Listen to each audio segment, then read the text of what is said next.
Hi there. My name is Tara Harding, and I am the Advanced Placement TOSA for Portland Public Schools. That means I'm a teacher on special assignment, and I work with the high schools that have AP programs. If you ever want to reach out to me with any questions, comments, feedback, please don't hesitate. My email is tharding@pps.net. I'm here now to talk to you about the benefits of the Advanced Placement Program in high school. Okay, so let's get started. And so first of all, all right. So Portland Public Schools is committed to every student's success. And in PPS, we believe that AP classes are just an amazing tool for students that'll help prepare them for their lives, for career, and obviously for college. AP classes teach students to be inclusive and collaborative problem solvers. They teach students to be powerful, effective communicators. And they definitely teach students to be inquisitive, critical thinkers with a deep core knowledge. These three skills are necessary for success in AP, but also college and career. So your teachers are going to spend a lot of time very carefully developing these skills with students. All right. And here's a quick introduction. I'll go into more detail as we move on. But did you know that AP classes teach students the critical thinking skills and the study habits that are necessary to succeed in college? Students who take AP courses and exams are much more likely to graduate college on time. And that's because it's much better to learn these skills now in high school while you still have a big support network and while it's still free. Okay. Financial aid is available for the exam fees in Portland. So the exams do cost money, but in PPS, we waive or lower the fee for students who ask. Okay. And AP classes are most definitely not just for kids with best grades. They're for any student who's prepared and motivated and interested in the coursework, right? And colleges and scholarships do really want to see at least 2 to 4 AP courses on your transcript. You don't need more than that in most cases, but they want to see that.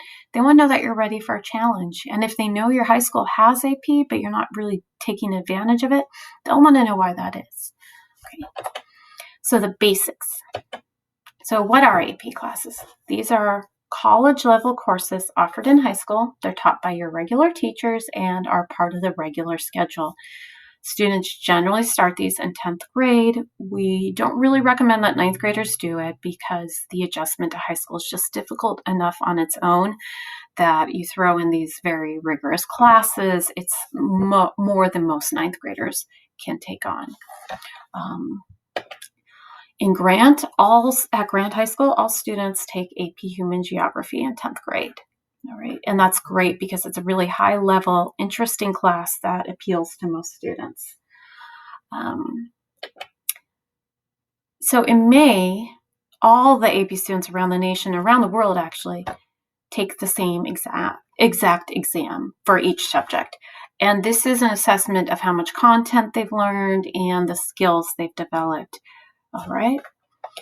These exams they range 3 to 4 hours generally, and they're a mix of multiple choice and free response. So that could be an essay or showing your math problems or your physics problems, or a document-based question. And in languages, it'll be a spoken recording. All right. The exams are scored 1 to 5. If you earn a 3 or higher, the 5 is mastery. You generally earn college credit and or placement into advanced coursework in college. What are these classes like? Right, well, they're definitely more demanding than a regular course. They're fast-paced. They cover more material than a high school class generally does. Right? You will need to spend more time both inside and outside the classroom to complete your lessons, assignments, and homework. The AP teachers have very high expectations for their students, and students generally live up to this, but they want their students to be able to think critically, to analyze and synthesize facts and data, to be able to weigh competing perspectives, to write clearly and persuasively. Again, these are obviously skills you need for college and for career. Right? And every PPS school has extra supports for their students. So definitely, if this seems a little overwhelming to you, but you're still interested, join your AVID elective. They'll make sure you've got it. All right. And you also want to plan on going to your teacher's flex or tutorial time as much as possible. All right. Tips for success in AP. So, first of all, you want to be confident. All right. So many students don't believe their AP material, and they're not feeling it going into the class, but they just need to trust themselves. The truth is that students have the ability to succeed in AP courses if they give themselves a chance. We definitely start with 1 or 2 at a time, but you can do it. Right? And don't give up. AP classes are college level, so most students struggle early on. Most students fail a quiz or 2 here and there. That's normal, and just keep up with it. You'll be amazed by what you can achieve. And your teachers are definitely here to help you. All right? Be sure you take advantage of your teachers. Go to flex or tutorial time. Ask them questions, email them, and speak up for yourself. You need to advocate. Because again, it's something you need to know in college. You need to be comfortable going to your teacher, your professor's office hours. Do not try to do this on your own. Find friends, form a study group. Choose a leader for your study group who can keep you on task. Ask your teacher if you need help creating a group. And again, AVID, consider joining AVID. Organization is key. So you want to make sure you have a system for tracking your homework, your notes, your handouts. Schedule a regular time after class to review your notes. You want to reread through your notes, check for understandings, misunderstandings, write down questions you have for your teacher to bring them next class. Make sure you pay attention to deadlines and have a plan for them. Right.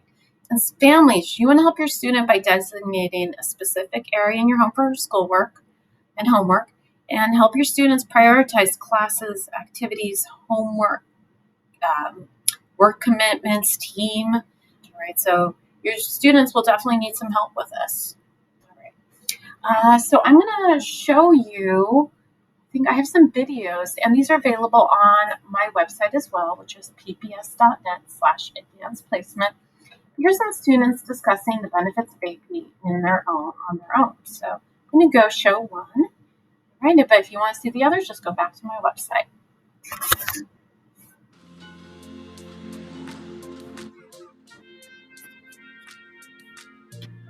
I wound up failing the 7th grade. There was a lot of negative influences and a lot of peer pressure, and I fed into it. Mentally, I wasn't strong enough to decipher what was right and what was wrong. You know, I just wanted to be down. I wanted to be down with the crowd. I wanted to be a cool kid, and that wasn't for me. My 10th grade year in high school, I came to Cohen. I loved it. You have a lot going on. You have your AP courses and then your extracurriculars. I'm proud of the way you juggle everything. Definitely a magician act. It is. The good thing is we make it happen. Yep. When I first heard the idea of taking the AP course, I didn't want to do it because I didn't think I was going to be successful in the course. But eventually, you know, I had people around me supporting me, said, you can do it, I'll help you. And I took it. I took that challenge. I'm all about challenges. I actually like literature now. Shakespeare's a really, really tough writer. He's a great writer, but he's a tough writer. I understand literature in a new way. A lot of students don't take AP courses. They think AP courses are like the hardest thing in the world, which it really isn't. It's better prepare me to take on college. I know it would make my father happy if he sees me being a really educated young black man. That really motivates me. That wasn't gaining anything in life, trying to follow other people. If I want to prosper in life, I just have to be myself. My name is Jara Nazik, and I take AP Literature.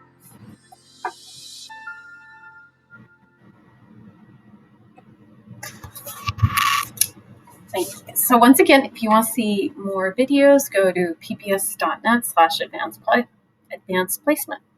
So to return to the benefits of AP, it definitely helps students graduate college on time and save money.